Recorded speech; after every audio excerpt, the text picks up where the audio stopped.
pero fue en su discurso de apertura del foro de la OTAN que el rey se descaró. Ahí pidió a Biden que le entregara la interlocución con América Latina. Y Felipe VI ofreció a la OTAN que España sea el puente entre la alianza y los países de América Latina y África. El rey se pronunció en el foro público celebrado este martes bajo el paraguas del Real Instituto Elcano, con motivo de la cumbre que se celebra en Madrid. Europa a la amenaza de una vecindad cada vez más inestable, señaló el jefe de Estado en clara alusión a los desafíos procedentes de Ucrania tras la invasión de Rusia. Esto dijo el rey de España. Today, as Europe strives for political stability, economic prosperity, and social well-being, it faces the threat of an increasingly unstable neighborhood, both in the east and to the south, and the complex challenge of a chronically unpredictable world. The war in Ukraine is contesting many of the assumptions and beliefs that have prevailed in Europe and in the West for over 3 decades. If anything, the war in Ukraine has taught us how important it is to muster global support in defense of a rules-based order in Europe and the world. We have reason to feel confident that the transatlantic relationship is stronger than ever, and that Europe has remained united in the face of Russia's intolerable aggression. However, garnering support beyond the Euro-Atlantic is proving considerably difficult. Spain must seek to develop broader understanding of the transatlantic community, one that may allow us to strengthen our connection with Africa and Latin America. In this regard, our country is certainly in an ideal position, both geopolitically and due to our widely shared will to serve as a bridge between the Atlantic, Europe, and the Mediterranean. Allow me to conclude by wishing you all a successful forum and summit, of course, and also a pleasant stay en los desafíos más grandes que nos enfrentan en todo el mundo, desde el COVID-19 hasta el cambio climático. Y la declaración conjunta que vamos a divulgar refleja la gran amplitud de nuestra cooperación, y hemos pedido a nuestros equipos que hagan un seguimiento sobre lo sustancial de las declaraciones para que lo sepa todo el mundo.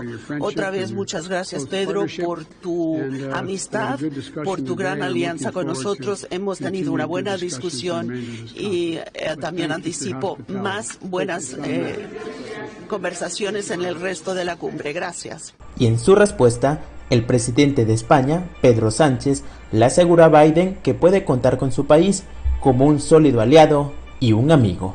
Esta visita, querido presidente, ha marcado un hito importante en las relaciones bilaterales entre ambos países. President Biden, allow me to finish by thanking you for your leadership. We are pleased to have the U.S. back on the side of multilateralism.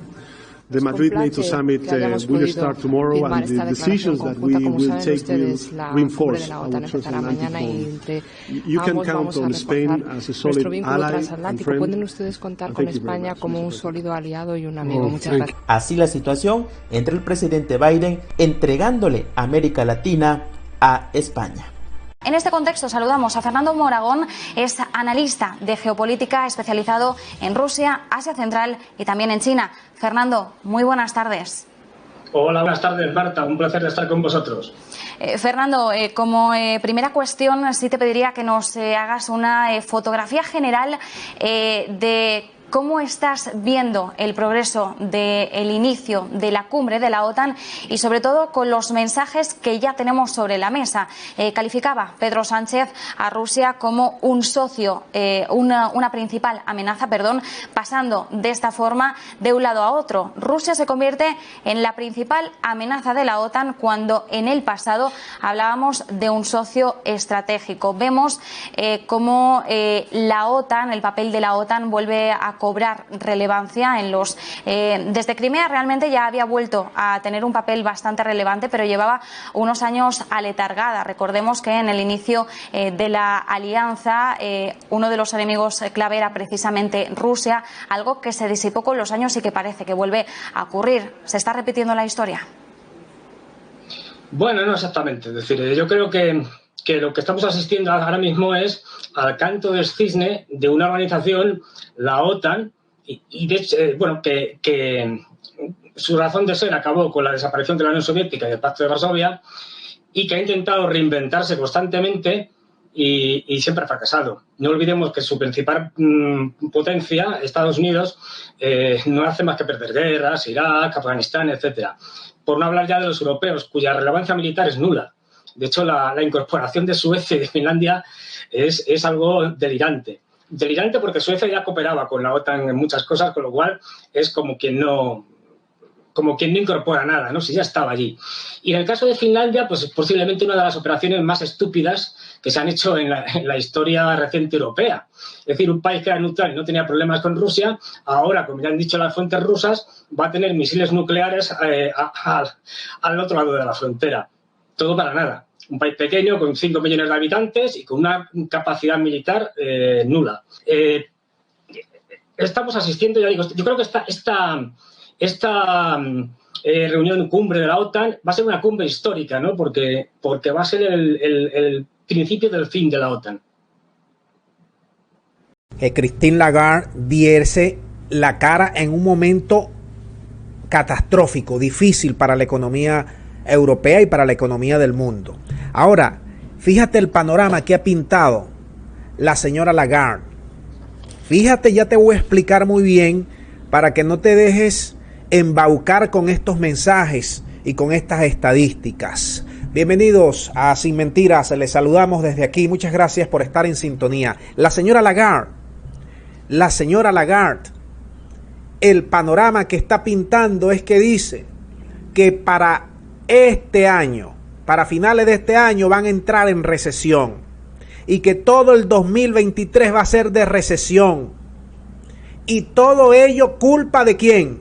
Adivinen, del mismo, el que está allí de la federación, el mismo libreto, el mismo guión, las mismas frases y las mismas palabras que viene utilizando desde hace meses nuestro amigo el abuelo. El abuelo ha agarrado como tema de campaña que todo lo malo que sucede en su país es culpa de Putin. Ahora, esto está siendo replicado por la señora Christine Lagarde, que es la jefa del Banco Central Europeo, que es el que rige a todos los miembros de la eurozona, que son 19 países. Y Europa son 48 países en total Europa. Pero el que se rige por la euro, 19 países. Entonces ha dicho la señora que debido que si Rusia sigue cortando el gas, no tienen más remedio que comerse la inflación, que la inflación los va a comer y que van a entrar en recesión. Y que si sigue y que si corta el gas de manera definitiva, los números que ellos están ahora mismo proyectando son para el petróleo más de $180. Para el gas, si el gas ahorita cuesta 120 o 130 euros, bueno, va a ser 3 veces el precio del gas, según dice Christine Lagarde. Y estamos hablando que la eurozona hoy se conoció el número inflacionario y estamos diciendo que el promedio de inflación de los 19 de la eurozona es de más de 8%, la cifra más alta desde la creación del euro. Fíjate lo que está pasando, una hecatombe, lo que se está viviendo allí en Europa. Y estamos hablando que de las mediciones de esos 19 países de la eurozona, la mitad o más de la mitad de ellos tiene doble dígito de inflación, encabezado por los países bálticos que quieren echar candela con la guerra. encabezada por España y Pedro Sánchez, que en más del 10% cerró la inflación. Ahora, fíjate una cosa que es muy interesante. Ellos están diciendo que para abatir la inflación será en 2024, que lo que viene es candela, que se amarren el cinturón Raimundo y todo el mundo, porque ellos y el abuelo, luego de meter cantidades ingentes de euros sin respaldo y de dólares sin respaldo al sistema financiero que lo explotaron, ahora no hayan cómo bajar la inflación y no tienen el remedio para bajar la inflación. No lo tienen. Ahora mismo han dicho el Banco Central Europeo que va a tener que emitir bonos para reflotar más o menos a 3 países que ya están en el pico Esamuro: España, Portugal e Italia. Le van a tener que inyectar. El presidente de Francia, Emmanuel Macron, advierte que la posibilidad de un suministro confiable de petróleo proveniente de Arabia Saudita y los Emiratos Árabes Unidos es inviable. Así lo aseguró su par estadounidense a través de una llamada que fue grabada por algunos periodistas. El dignatario galo afirmó este lunes 27 de junio que ni Arabia Saudita ni los Emiratos Árabes pueden cubrir la brecha dejada por Rusia en el suministro de petróleo hacia la Unión Europea, algo que habrían asegurado, aparentemente sin tener base para ello, los voceros de la Casa Blanca. ¿Será esta una nueva traición gestada por Washington contra París? Los detalles de esta historia. You said you were talking about authoritarian regimes earlier, and you've said that the UK should be a robust counterweight to authoritarian regimes and that we are ending our dependency on authoritarian regimes for energy. How would you describe the Gulf states? I would describe the Gulf states as partners of the United Kingdom. We're currently negotiating a trade deal with the GCC. Now, is every country that we work with exactly in line with United Kingdom policy on everything? No, they're not, but they are important allies of the United Kingdom. Hang on, Mohammed bin Salman, responsible for the murder of Jamal Khashoggi, no? Yeah? What I would say is that Saudi Arabia is an important partner of the United Kingdom. 81 executions all on one day in Saudi Arabia, and you don't think that that's an authoritarian regime?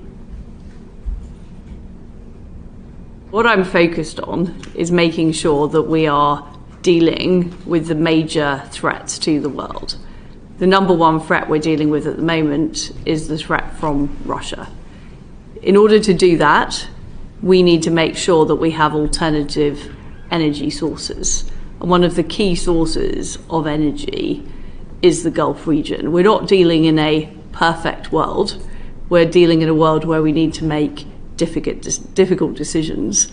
And I think it is right that we build that closer trading relationship with the Gulf states. If a country is an authoritarian regime, it's fine to do business with it as long as the authoritarianism is only within its own borders. Is that right? What we're facing with Russia is a regime that is actively seeking to invade sovereign nations and create a greater Russia, recreate the former Soviet Union. In the Gulf trade document that you just published, you say the government will continue to hold those who violate human rights to account. How are you doing that in the Gulf states at the moment? Well, these issues are raised regularly with the relevant ministers and leaders who we meet in the Gulf states. You and have what personally? Our aim, I have personally, yes. Well, your spokesman said that you hadn't.